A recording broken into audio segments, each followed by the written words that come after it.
Hi,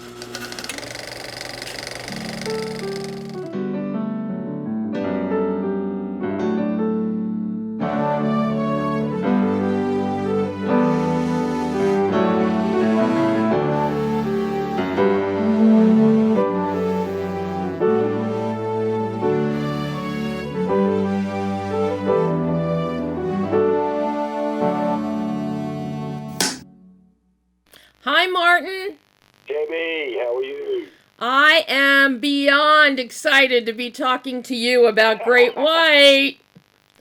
Outstanding, outstanding. Good. I Can't wait. This movie, it is killer. Thank you. Literally and figuratively, it is so much fun. Uh, Yeah. I just, I was gaga for most of this film. Oh, awesome. Because what you and your cinematographer, you and Tony O'Loughlin do, you give Yeah. us from the seaplane, we're getting aerials of this beautiful Queensland area, the coast, the water, the pristine blues and aquas, the underwater reefs, the little island, the cluster of green trees, the blue sky, yellow sun, and then you bring us to eye level on the water and we Yeah. get that whole look, and that changes the whole look of the surface water, and then you take us underwater. It is a visual joy. You just want to go there, Oh, even if thank there's a you. shark. Even if there's a shark, I just want to go there. That's right. It Yeah. is. Yeah, that was it. It's spectacular, Martin. Spectacular. Oh, thank you. Thank you. Yeah. Yeah, no, that's awesome praise. That's really nice to hear. Very nice of you. You know what led you? Because this is your first feature narrative debut. Yeah. You're on the water, so you're dealing with Mother Nature, you're dealing with the elements, you're underwater, on top of the water, and in the air, all challenging aspects of filmmaking. Yeah. So, what led you to Michael's script? And I'm a big fan of Michael. Yeah. The Killer Elite was great. So, you had me Michael with. Bowsion is just he's a legend. He's an absolute legend. He's done the Killer Elite, Tomorrow When the War Began. Produced so many great movies. He's a very talented writer as well. But he's written this script, which because I've been spending many years in TV commercials and trying to get my first, I use this word gently, bite at a feature film. um, and just every moment, at the last moment, it would fall away or whatever. But when Michael wrote the script and he presented it to Michael Robertson and Neil Kingston, the producers, who'd known me for 20 years through TV commercials and been trying to work with me, we had the script, which went to market, and everyone, it resonated in the marketplace, which allowed the movie to be made. So when I jumped on board like crazy to get it done, because I'm a big creature feature fan as a child, that's what I was bitten by the bug. You have to be to outlast, because it's such a brutal industry. Mm-hmm. I fell in love with these movies, The Thing and Aliens and Fright Night and of course Jaws and all these films and filmmakers I loved. And then I knew I could use this in this type of movie, because that's the type of movies I like to watch and the type of movies I like to see and make and enjoy and have fun with.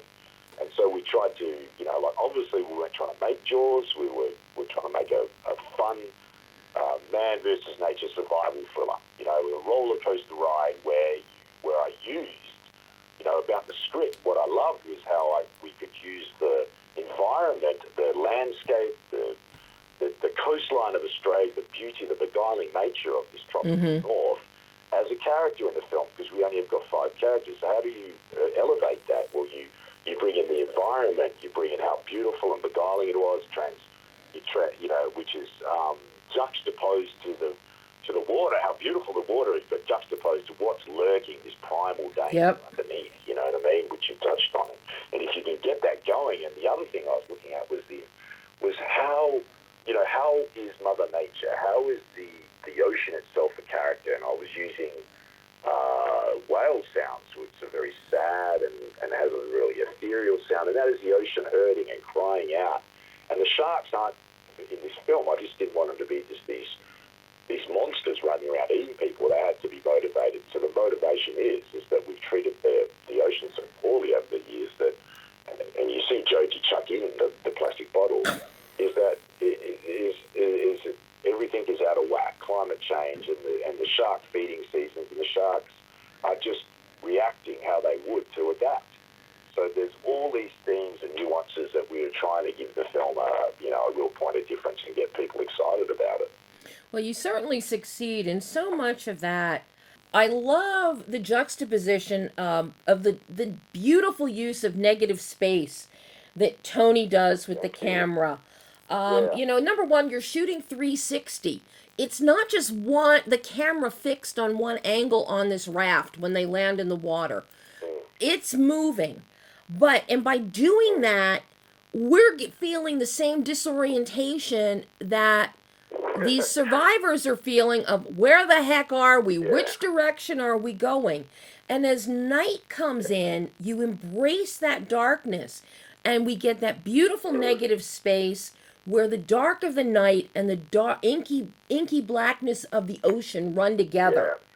And all you have is a flashlight and a lantern and shadows getting created through that. And that just screams, and it really ratchets up the tension and fear and suspicion.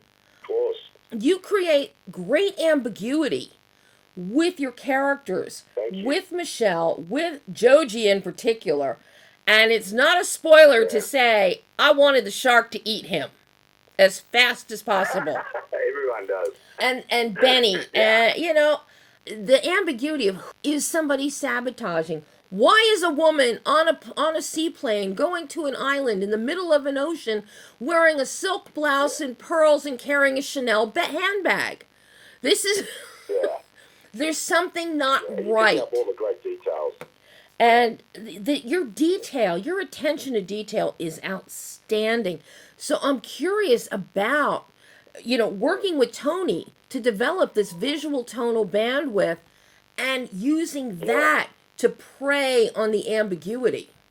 Yeah, because it's all about, what's lurking beneath and what's lurking within the characters on the raft.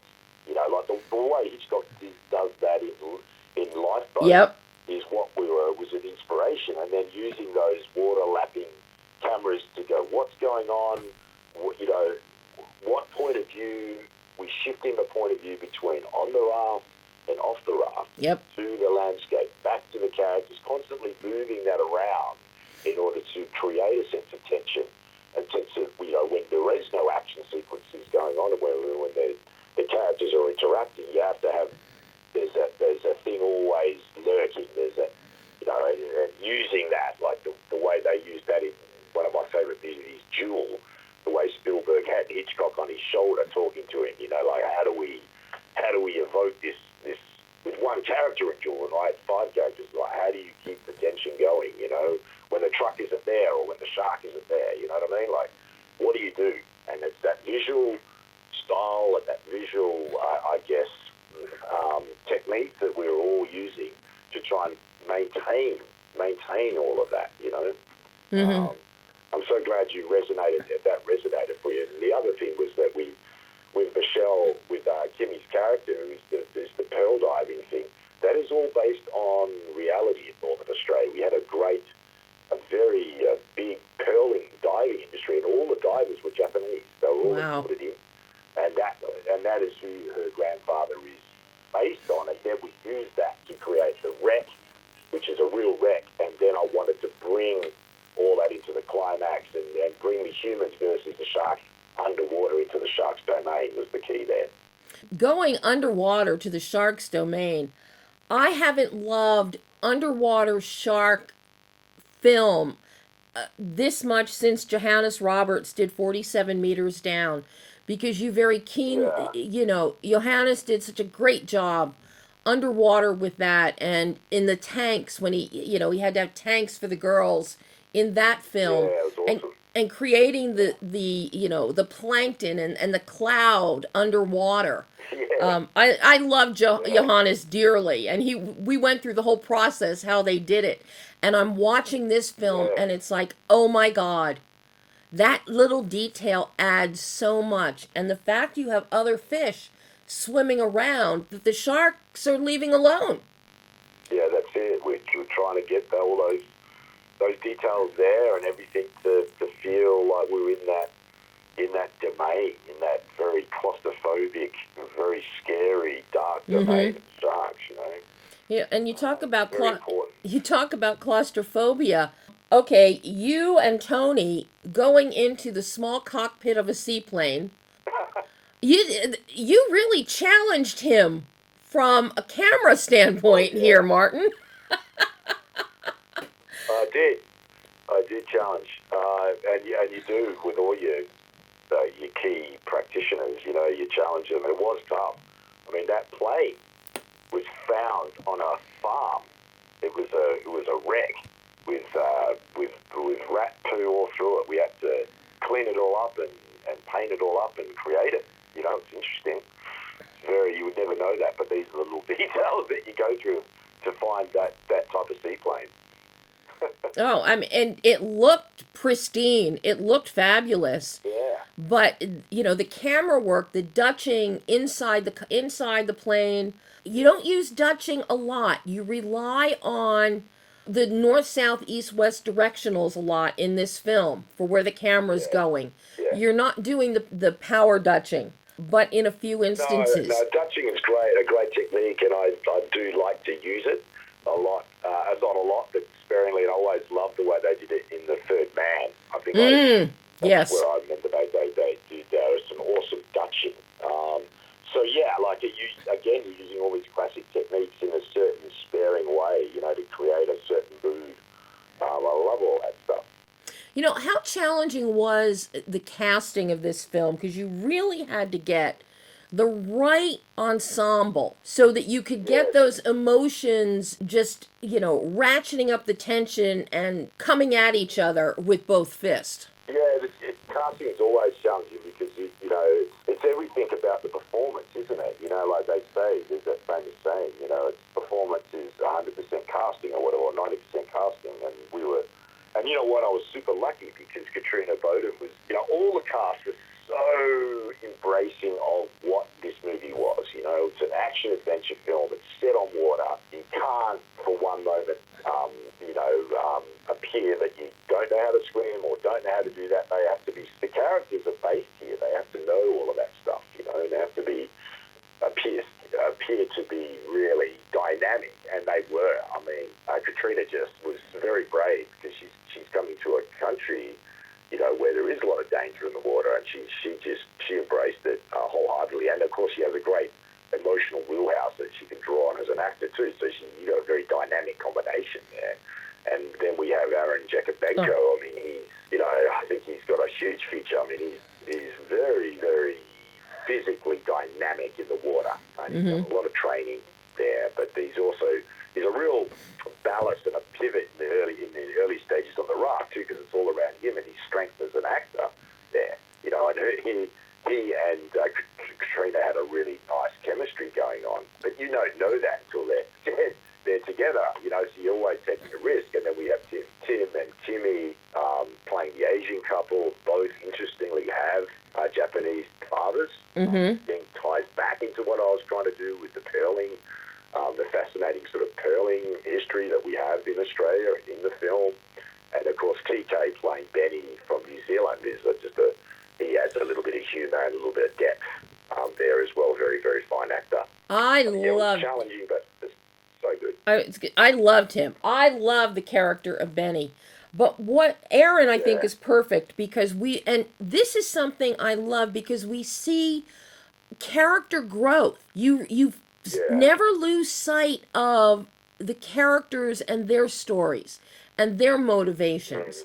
And we see Charlie step things up and assume responsibility and lose some of his devil-may-care dreamer. I'm going to have this business. And I love seeing that because you didn't just plop people down and say, okay, sharks, have a frenzied feeding fest. That holds this film together. Because this is your first narrative feature, was there any kind of learning curve for you, Martin?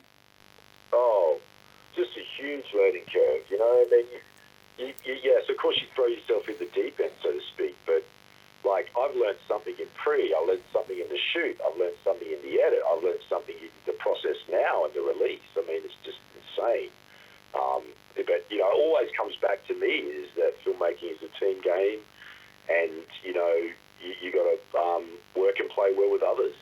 You do that in every level of the production, you'll probably come out of it okay, you know, because it's really hard to make a good film.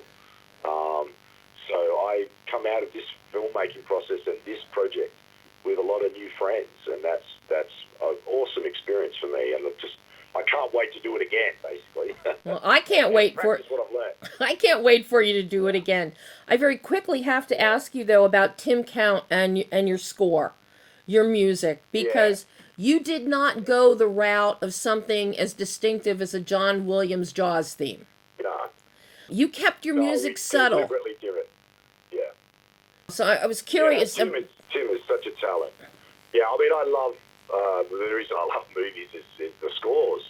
And so we just wanted to make it a very sort of tense, eclectic score that you're not expecting in a shark film, and where we could use the ocean, and we could use very unusual sounds to ratchet up the tension, and then have your, you know, still your classic action sequences. But scores for me are everything in films, and Tim did an amazing job of escalating the tension and keeping the tension going when there wasn't those action sequences, and keeping it subtle and keeping it sort of, you know, like unexpected, you know, and it's hard to do. He really brings an almost Bernard Herrmann Hitchcockian type of scoring to this film, and with subtlety, and I really love that, because like you, I love score. Score is so important. Everything. Everything. Yeah, that's so great, Debbie, because I'm a huge Bernard Herrmann fan. He's just insanely good. Oh, Herman Steiner. John Carpenter's scores. Oh my God. Yeah. Oh, Martin, this has been such a thrill to get to talk to you about this film. Yeah. I can't wait for you to make another film so I can talk to you again. Yeah, well, you know, I just want the people to you know, now the States are getting better, people get to the cinema. This is what everything you saw, all your details is amazing, and seeing it on the big screen, which we made it for, is just another experience. So hopefully everyone in the States on July 16th can get out and have some fun. But also I know it's on Shudder as well, so yeah, I'm hoping people embrace it and get behind the movie. It'd be awesome. Well, even though I've already seen it, I'm going to see it again, and because it's opening in theaters on my birthday weekend, I am going to go watch Sharks on my birthday. Awesome. You're an absolute legend. So, so cool. I can't have no better gift. So thank you for that. Yeah. Martin, All right, thank no worries, you Debbie. so much. And you have a great day, and I'm going to have a great night. Are you going to write a review on the film at all? Or? Actually, for this one, I'm also going to do a review because I love the film so much. Yeah, I'd love to see it. So, I'd love to. You really understood the film perfectly, so a review from you would be freaking amazing. That'll be helpful because every now and again I'm copying it in the neck of the film and some of the people on IMDb. So anyone who really embraces the film, that's really nice. Well, so that's cool. This one I will be reviewing in addition to the interview feature. So, yay for sharks! Yay for sharks! Yeah. Have a great night. You too. Thanks, Martin. Bye-bye. See ya. Thanks. Bye.